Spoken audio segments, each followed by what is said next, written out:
Siapa kat sini pernah join mana-mana persatuan? Saya dengan husband saya pernah join Persatuan Pasangan Bahagia. Tapi saya tetap diduakan.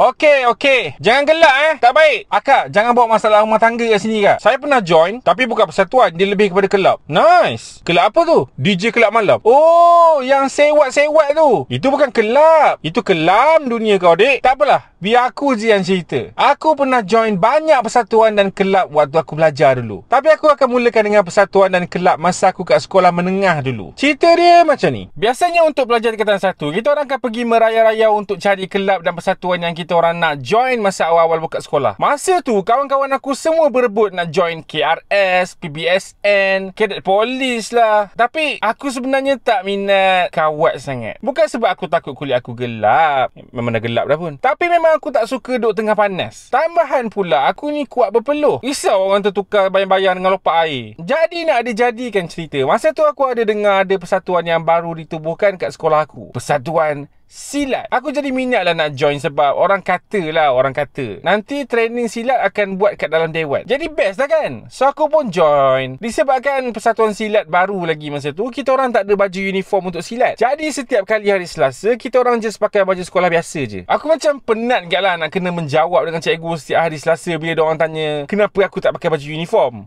Baju uniform awak mana? Saya silat cikgu. So lah. Dan sejak dari tu, penolong kanan hal ehwal murid sekolah aku suruh persatuan silat ni beli je baju mana-mana unit uniform, asalkan jangan pakai baju sekolah hari Selasa tu. So aku pun decide untuk beli uniform KRS. Tapi datang lagi satu masalah. Dah beli, dah pakai uniform tu, boleh pula cikgu KRS ingat aku budak KRS. Pasal aku kena marah sebab aku tak join budak KRS yang lain berkawat.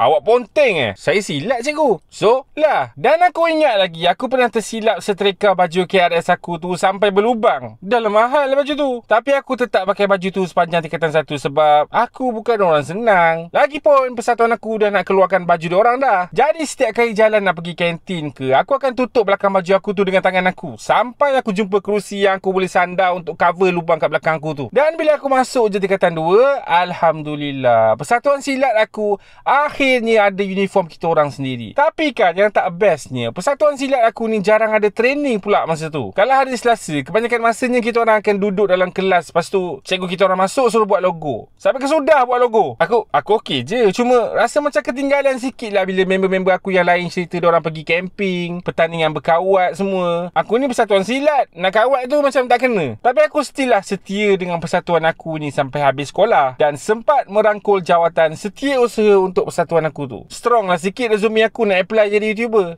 Sebelum kita masuk ke persatuan kedua yang aku pernah join, korang jangan lupa aku sekarang tengah ada kat Pesta Buku Selangor lagi tau. Dekat Setia City Convention Center sampai 7 Disember hari Ahad ni je. Pasal aku dah balik Terengganu balik lah. Korang boleh dapatkan macam-macam produk yang korang tak boleh dapat kat online. Macam komik sekolah komedi tanpa kotak, kek batik Magnum, kek batik Indulgence, keychain, stiker, macam-macam ada kat sini. Jumpa korang kat booth U18 One Animation Studios. Back to the story. Persatuan kedua yang aku pernah join adalah, dia bukan persatuan, dia lebih kepada kelab. Okey, kelab ni aku join masa aku kat universiti. Kelab debat. Aku ni bukannya debat punya orang. Aku kalau berdebat dengan orang, aku iakan je apa dia orang cakap. Macam mana otak kita nak maju kalau pihak pembangkang masih dalam takut yang sama?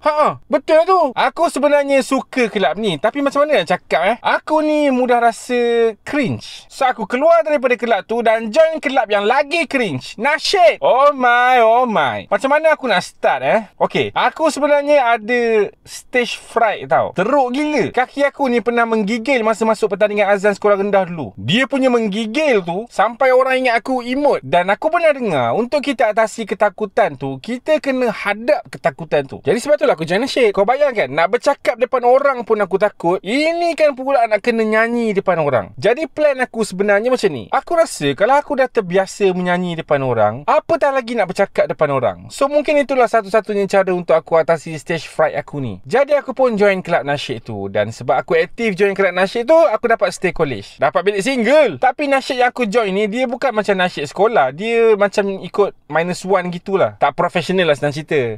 Tahun pertama aku join kelab nasyid tu, aku dengan grup aku dihantar untuk satu pertandingan nasyid peringkat college. Di mana masa tu ada juri jemputan daripada kumpulan Intim.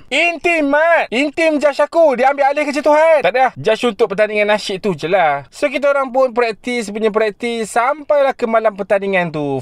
Korang nak tahu tak? Aku yang nyanyi part starting lagu persembahan kita orang malam tu. Betapa gugupnya. Kaki aku tu masih terketar-ketar nyanyi depan 1,000 lebih orang. Tapi aku bernasib baik sebab majoriti daripada penonton adalah daripada college aku sendiri. So diorang semua macam tepuk tangan lah sebab wakil college diorang buat persembahan. Tapi akhirnya kita orang menang juga pertandingan tu. Dan masa tu aku start terfikir, tak adalah teruk sangat. Kadang-kadang kan kita ni banyak fikir sangat tau. Orang tu cakap apa, orang ni cakap apa. Sedangkan lepas dia tengok kau nyanyi tu, dia balik rumah, dia dah completely lupa pasal kau. Sebab banyak lagi benda yang orang nak fikir selain diri kita ni. Kita ni bukan watak utama dalam dunia ni. So itulah yang aku selalu tanam dalam mindset aku sampai sekarang. Soalan dia, adakah ada apa-apa usaha daripada pihak yang berlaksana untuk penambahbaikan Kulim High-Tech? Apa yang pihak berlaksana cakapkan ni? Tak tahu ke? Kami dah pun bertungkus lumus berusaha untuk membekalkan elektrik di Kulim High-Tech Park tau. Pelaburan smart grid dan automasi pemantauan masa nyata. Pembinaan substesen voltan tinggi baru. Integrasi tenaga boleh baru dengan sistem storan. Sebab kami tahu yang Kulim High-Tech Park memerlukan bekalan elektrik yang stabil, bernilai tinggi dan tanpa gangguan. Persoalannya sekarang, apa yang pihak berlaksana buat? Datang-datang nak berbincang besar tapi datang pakai jersey harimau Melaya dengan slipper Jepun. Kan saya cakap saya nak pergi tengok bola lepas ni. Nak apa lagi? Lagi satu, boleh minta IG tak? Ini lari topik. Kurang ajar. Ini biadab ni. Ini biadab. Mana boleh minta IG suka hati? Siapa yang ajar ni? Hello guys. So, update untuk Tun Creators Event. Kita dah hampir selesai di Pesta Buku Selangor dan insya-Allah kita akan pergi ke persona kita di Pasar Seni Central Market pada 30